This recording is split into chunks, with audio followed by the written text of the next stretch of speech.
In every age, value is more than numbers. It is a mirror of the human soul.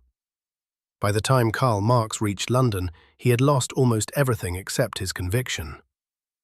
Exile had stripped away the illusions of youth. Poverty was his tutor now, and the city itself his classroom. London in the 1850s was the capital of the world, the empire's heart beating to the rhythm of factory whistles. Steam, smoke, and soot wrote the gospel of progress across the skyline.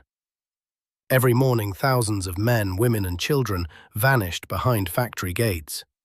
12 hours later, they emerged covered in dust, their wages barely enough to return the next day. Marx watched them, notebook in hand, trying to translate suffering into logic, to turn what was visible into theory. He began to see what no chart could measure, that time itself had become a commodity. What, he asked, is a working day? It seems simple, hours for pay, but behind those hours hides a moral arithmetic. The worker sells his labor, yet not the full fruit of it. Part of each hour belongs to him and part to someone else. That someone is the owner of capital. The difference between the two, between what is earned and what is kept, is what Marx would call surplus value.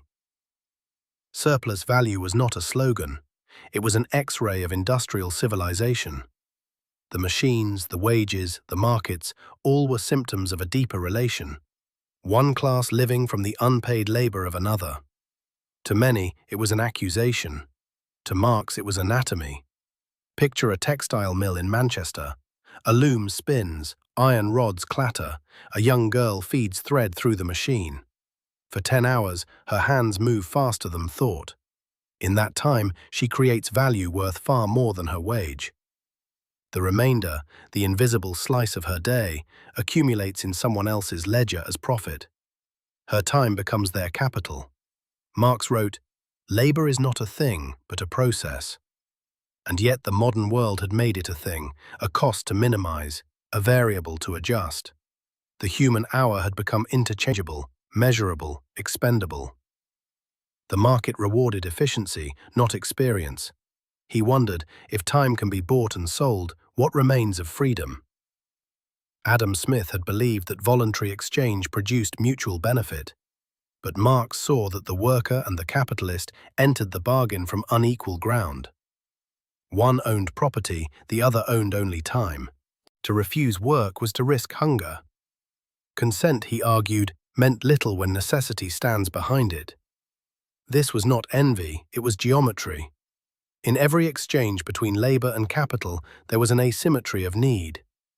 The worker needed wages immediately, the capitalist could wait. Waiting, Marx realized, was itself a form of power. The longer you can wait, the better the deal you get. Thus, patience became privilege. From this insight came a chilling equation. Exploitation was not the product of cruelty, but of structure. A decent man could still profit from another's dependence, simply by following the rules. The system did the sinning on behalf of the individual. That, Marx thought, was capitalism's genius and its crime. Engels once wrote to him, "We are surrounded by ghosts of time." Machines devoured hours faster than any human could reclaim them. Productivity rose, satisfaction fell. The more efficient the system, the more invisible the worker became. Marx began to map this invisible world with the precision of a scientist. He drew formulas showing how surplus value accumulates, how reinvested profit becomes new capital, how competition forces every firm to chase cheaper labor. Progress, he said, had a heartbeat, but it quickened toward crisis. If profit depends on unpaid labor and competition drives down wages, what happens when every factory reaches its limit? Overproduction. Goods pile up faster than people can buy them. Prices fall, debt rises, layoffs spread. A cycle of boom and collapse, not an accident, but a rhythm written into the logic of capital.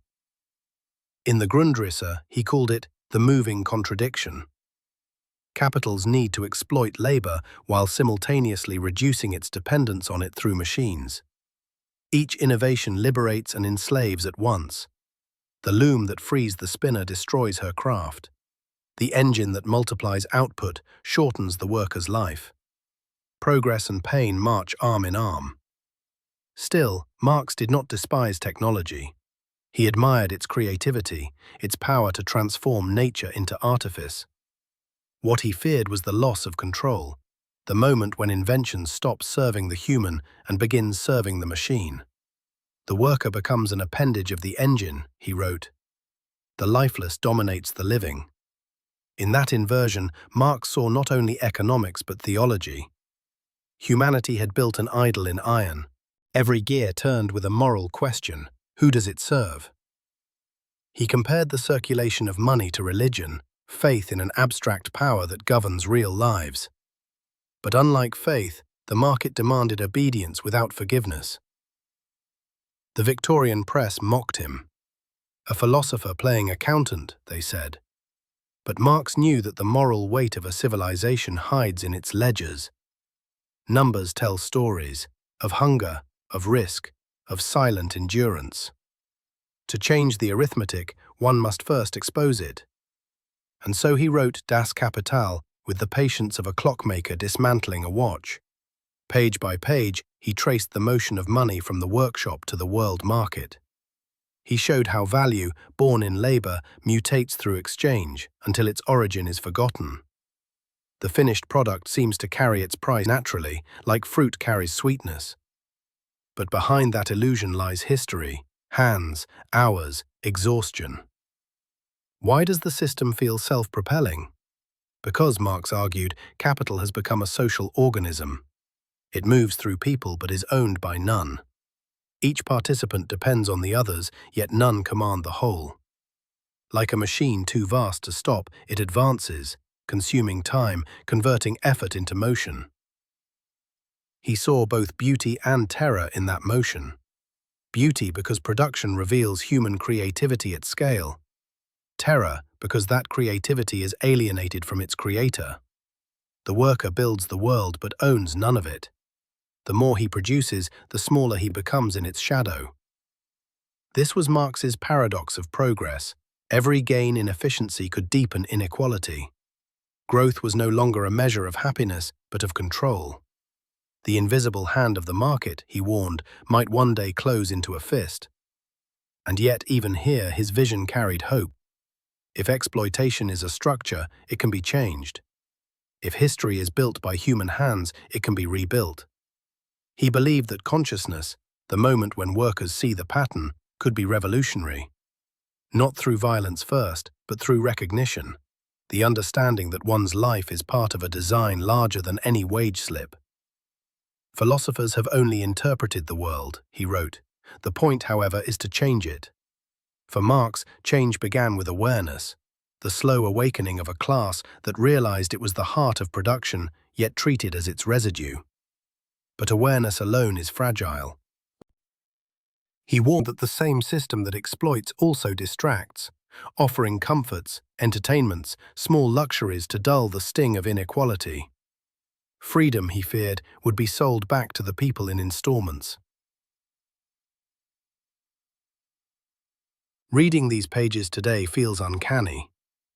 We live among his predictions, machines that work without rest, algorithms that price our attention, economies that grow while wages stagnate.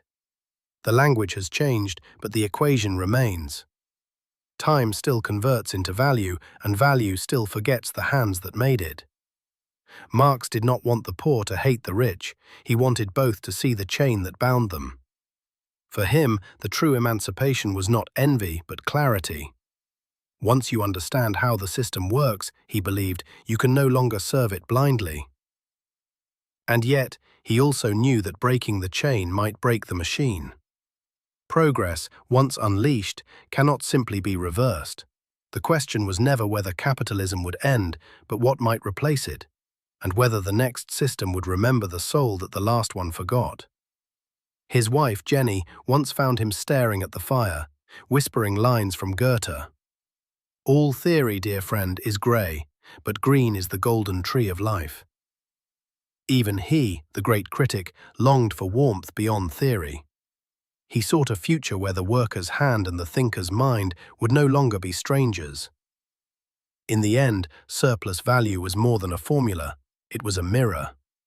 It showed how the world assigns worth, and how easily worth forgets worthiness. Marx's question still burns beneath our screens and salaries. What part of your day belongs to you? This is Masters of Value, the echo of ideas that built our world. Next time we open a darker door, the machinery of alienation, how progress replaced pride with precision, how the division of labor reshaped the human spirit, and why modern work leaves so many accomplished yet empty. The machine did not steal our freedom all at once, it asked for it, one task at a time.